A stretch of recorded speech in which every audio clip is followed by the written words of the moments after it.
Now in this lesson I wanted to talk a little bit about creating background effects or background elements for your designs, and there are a number of different ways of creating interesting backgrounds, and I just want to share with you a few of my favorites that I use all the time. And some of them contain photographs, some of them are just creating art right from scratch, and that's what we're going to start with, is actually using an existing pattern. So I've already got my document set up here. I'm going to jump over to my file where I've got some stock art here. These are just a bunch of stock swirlies that I found, and I'm going to go and use the second one to create my pattern with. So I'm going to zoom in here and grab my lasso tool right here. I'm just going to drag around and select this one swirly shape here. And I'm going to go ahead and copy it to the clipboard, and let's go ahead and create a new document.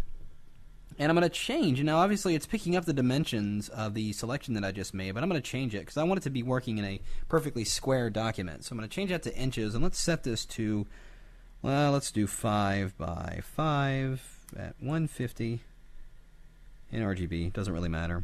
Click OK. And then once that document's created, I'm going to go into the Edit menu and go to Paste. And there is my little graphic. Now it's still got that white background around it, so what I'm going to do here is a little trick for generating a selection of that. I'm going to merge it down to the background layer and press Command or Control I to invert the values. So now that the object is white, go right in here to the channels and just Command or Control click right on that RGB channel, and it loads all the light areas as a selection. And in this case, all the light areas are the entire shape, because it's just a black and white image. So with the selection active, create a new blank layer, and I'm going to fill it with white. I'm going to Command Delete, I'll be Control Backspace to fill in my background swatch, which is white.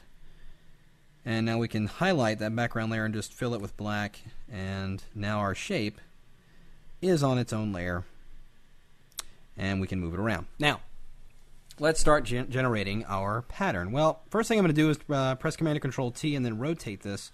Holding down my Shift key, I'm going to rotate it so it's standing straight up, basically a 90-degree turn.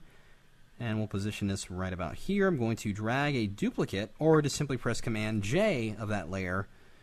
And we'll go into the Edit menu and go to Transform, Flip Horizontal. And we'll just slide this over a little bit so it starts to give me what looks like a kind of a cool symmetrical look. And we'll just come out about right there. And then I'm going to merge those two layers together. I'm going to press Command or Control E.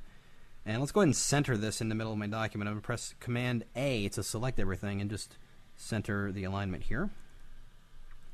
Now, press Command or Control T, and I'm going to scale this up a little bit.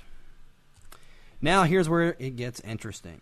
I'm going to make 3 duplicates of this layer. Actually, just one for now. I'm going to press Command J, and it'll make a duplicate. And let's turn this off for now. And this top one I'm going to drag up to the very top here, pretty much until it snaps to the middle area there. And if you don't have that on, you can go down here to Snap to and then check it all on, because I feel it snapping right to the edge there. Again, with this one, I'm going to take it and go under Edit, Transform, Flip Vertical on the duplicate. Nope, it's not the one I wanted to change. Let's do select the top duplicate layer, then go under Edit, Transform, Flip Vertical. And we're going to drag this until it snaps to the bottom right there. Now I'm going to select, or press Command or Control A to select everything, and let's align those horizontally, each layer, as you can see. Now I'm going to make another duplicate of that layer. This time pressing Command or Control T, and I'm going to go in here and just hold down my Shift key and rotate 90 degrees again. And then take it right up to the top here, pretty much until that edge snaps in there. But I'm going to scale it disproportionately here. I'm going to hold down the Option key and just scale it from the center and just kind of get that shape kind of fitting in that area there. As you can see, it kind of scoops up in here and kind of fits in that shape there. So let's press Enter. And again, we need to move it until we feel it snap to the center there, right about there, right there. Again, pressing Command or Control A, and this time we're going to vertical align it. And we'll make a duplicate of that layer. Again, flipping this around. You can see what's going on. We're just taking the same shape and creating a kaleidoscope type of effect with it. Now that pattern is repeating all the way around. It's because we snapped those middles to the outer edge now. So, here's what we're going to do. I'm going to turn off that background layer. You notice each element is on its own layer, as you can see right there. And all it is the same shape. We just rotated them around and just created a really weird kaleidoscope effect. I'm going to turn off that background layer. I'm going to go ahead and leave the shapes white. You can barely see them against the transparent background there.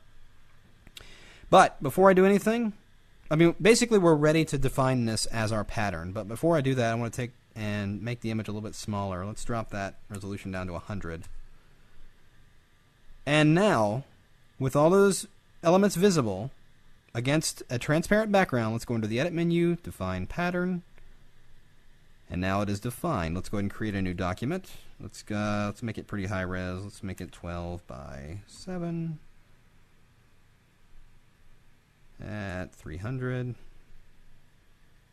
So I got a good size file there. Let's go ahead and put a background color on here. Let's do a blue. No, let's do a red. So select that red swatch. I'm going to press Option Delete since it's my foreground color. Now I'm going to create a new layer. Now I could go and just press Shift Delete and fill, and use on the Use menu here, use Pattern, and then go ahead and load it in there. But I like to apply it as a layer style because it gives me the control over the scaling of it. So do this. Press Shift Delete to bring up the fill dialog. Use 50% gray, and we'll go ahead and do that. In the Layer Styles menu, go into Pattern Overlay. And inside this pattern menu should be the the pattern you just defined. It should be the very last thing, which will select that one, and there it is. How cool is that? But the beauty of it, we can scale it and move it and do all kinds of cool stuff with it. Now, you're probably thinking, what about that gray background? No problem. Go into the blending options, drop the fill opacity down to 0, and your original pattern will show through, or your original color will show. And let's perhaps change the blend mode of this to overlay. And it gives me a really interesting background effect. All done right there in Photoshop. Just manipulating some basic shapes and then turning it into a textured background. Again, applying it as a layer style is going to make it much more user-friendly in the fact that you can scale it and you don't have to keep refilling a new layer and doing all that other stuff.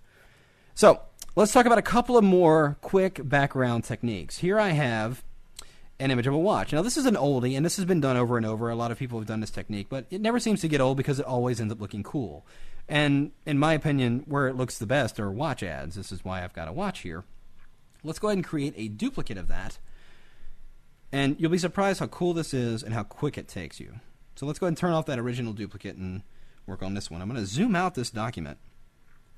I'm going to press Command or Control T to bring up the free transform in this shape. I'm just going to, or let's go rotate it a little bit here. And I'm going to scale it like crazy. It's not a background, so yes, it is resampling, but it's just going to be a background effect, so it's really no problem about the resolution. So we got a good size there. Let's go into the filter and apply a little bit of an unsharp mask in there just to bring back a fair amount of that detail there. And I'm going to go ahead and remove the color information just as we did earlier. I'm going to press Shift Command U to desaturate the image, and then just simply change the blend mode of the layer. Let's do overlay. Or you can soften it up and do soft light. And reposition it. You can let's go ahead and apply a layer mask on that and maybe have it fading in. So with the foreground to transparent layer mask, let's just kind of fade in the top here. A little bit at the bottom there, so it's a very subtle screened background there. And let's bring back that original watch and make it look like it's in the ad there. So buy this watch, it's classy. Just like that. We can add maybe a little bit of a variation of the background here. If I create a new blank layer above that, and let's go in here and sample that background color. And on that blank layer, I'm going to use that same foreground, the transparent gradient. Put a gradient across there. We don't see an immediate change because it is the same color, but just change the blend mode to multiply. You get a variation of color in the background there, looking pretty cool. And you can always change the color. So if I wanted to, let's say I wanted to make it green background, or no, let's make it a blue. Once I fill that in, because that watch is on its own layer, it's going to have the screening effect and everything looking good with it. So let's just lock that transparency on that multiply layer and fill it in. Gives me the dark background. Everything looks cool. So that's it. Like I said, that's an oldie. It's a quick and easy way of making an ad or a layout look a little bit classier by making a bigger version of it and putting it in the background there. Now, one last thing about backgrounds I want to talk about. And that is something really cool in using adjustments to create backgrounds. Here I've got a very simple image of this girl, and I want to use this kind of as a screen background for my image. Well, here's a cool way of going about doing that. Go into the channels and Command or Control click right on that RGB channel, or you can press Command 2, and it will load the luminosity of your image as a selection. Well, go back into your Layers panel. Actually, before we do that, I'm going to deselect. You need to go ahead and create a new blank layer. And we're going to do this against a colored background. So I'm just going to go here and choose. And for argument's sake, let's do this blue background. So I filled the layer with the color. I'm going to go and turn it off for the moment. And again, let's go back into those channels and Command or Control click right on that RGB channel. It loads the luminosity. Back over into our Layers panel. But here's what we're going to do. We're going to go into the Adjustment menu and choose Levels. And with that active selection, you'll notice what happened here.